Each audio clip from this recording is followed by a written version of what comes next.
Hello, hello, welcome. Jacqueline here again. Good morning everyone. Sorry po kung hindi po ako nakakapag-reply sa mga personal messages po at masyado po tayong busy, but I'll make sure na gagawa po na tayo ng video para po sa ating malasakit center or any medical assistance na pwede po nating i-avail na libre po. Okay? So, shout out po tayo. May nag-message po sa atin si Charlie Mendoza Di Guzman. Hi Charlie, taga Pangasinan kayo anto, taga Pangasinan na mo.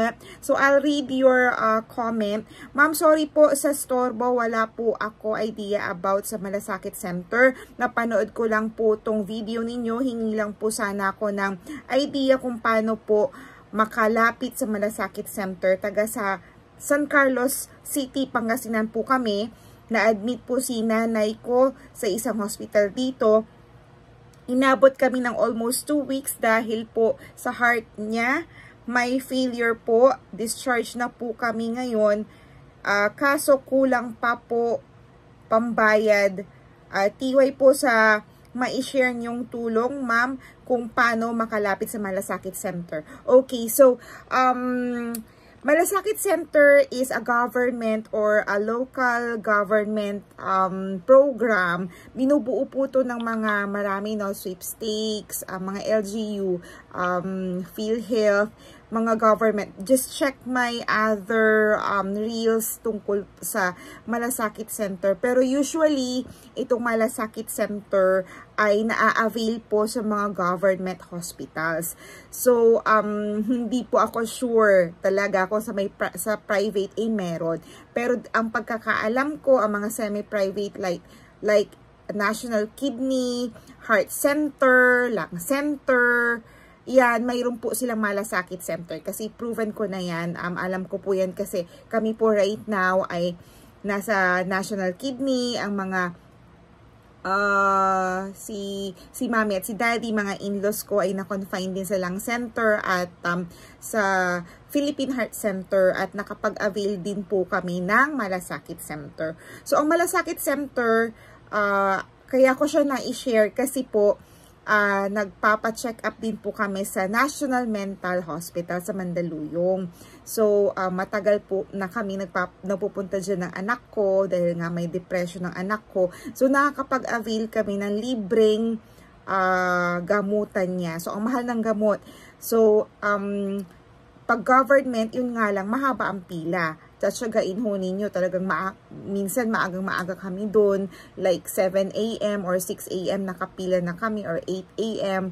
Matagal po yun, siguro mga more than 5 hours or hapon na kami, minsan ginagabi na kami. Pero tinatsaga ko yun kasi nga po, ang mahal ng mga gamot, ng depression or any mental health.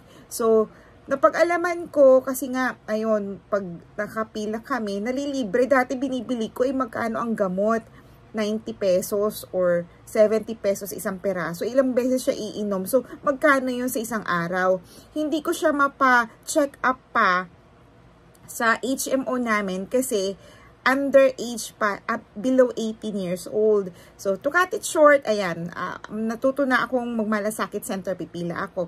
So, sa mga public hospital, piliin ho ninyo, hindi po lahat. I-research ko po kung ilan po ngayon ang member, ang affiliate sa Malasakit Center ng mga hospital. Pero alamin nyo na lang, tanungin nyo na lang. Pero definitely, sa private siguro, baka wala po. So, alamin po ninyo kung saan talaga mayroong Malasakit Center, usually yung mga malalaking government hospital. So, ang gagawin nyo po, syempre, alamin ninyo kung saan yung office ng Malasakit Center, doon sa hospital.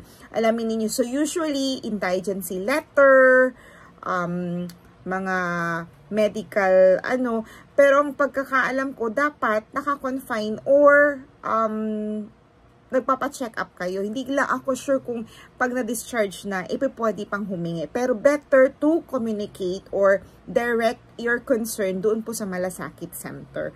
So, sa mga additional help naman po or medical assistance, you can also ask that government hospital or mga medical facilities kung mayroon silang social welfare.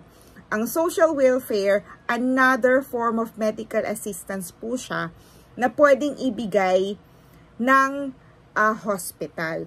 Like for example, ito, napunta po ako sa Caloocan Medical Center. Mayroon po silang orange card. Yung orange card na yon pwede kong gamitin kay tatay para makalibre po kami ng consultations. So, ganun din po sa National Kidney. Pumila po ako sa social welfare ng National Kidney. Nag-avail po ako ng green card. At ang green card po na yon, 80% po ang discount sa mga hospital bills. So, bakit ako pumila? Kasi nga po, mahal po ang urology na doktor sa private hospital, 1,000 pesos po ang bayad.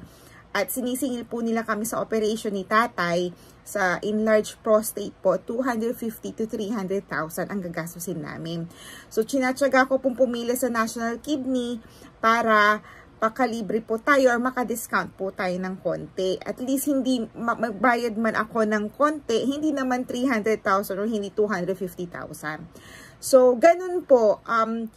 Kung mapa-private hospital po kayo, definitely, hindi ko po sinasabing negative ang may private hospital. Kasi ako din po, naka-private hospital din po ako. Kasi may HMO ako. Mayroon po akong insurance, health insurance. So, okay lang ako mag-private hospital. I don't have to worry about my hospitalization kasi mayroon po kami insurance sa call center. So, yun nga po. This is a good to know information kung hindi naman po kayo or kung mahaba naman po ang pasensya ninyo sa pagpila-pila or ayan ho, talagang iisipin ninyo mahaba ang pila kasi nga marami po nag-a-avail. Lahat po ay humihingi ng tulong ng hospital, pambayad sa hospital bill. Pila lang po kayo. Tanungin niyo po yung hospital na pupuntahan ninyo kung mayroon po silang available na malasakit center. Pero I assure na usually ang malasakit center ay nasa mga government hospitals. Okay? So, gagawa po tayo ulit ng mga ibang video. So, hopefully this will help. Pa-follow na lang po tayo ulit at gawa po tayo. Hi Charlie, pa-follow na lang ako ha. Tapos gagawa po tayo ng mga susunod na mga video pa. Thank you very much.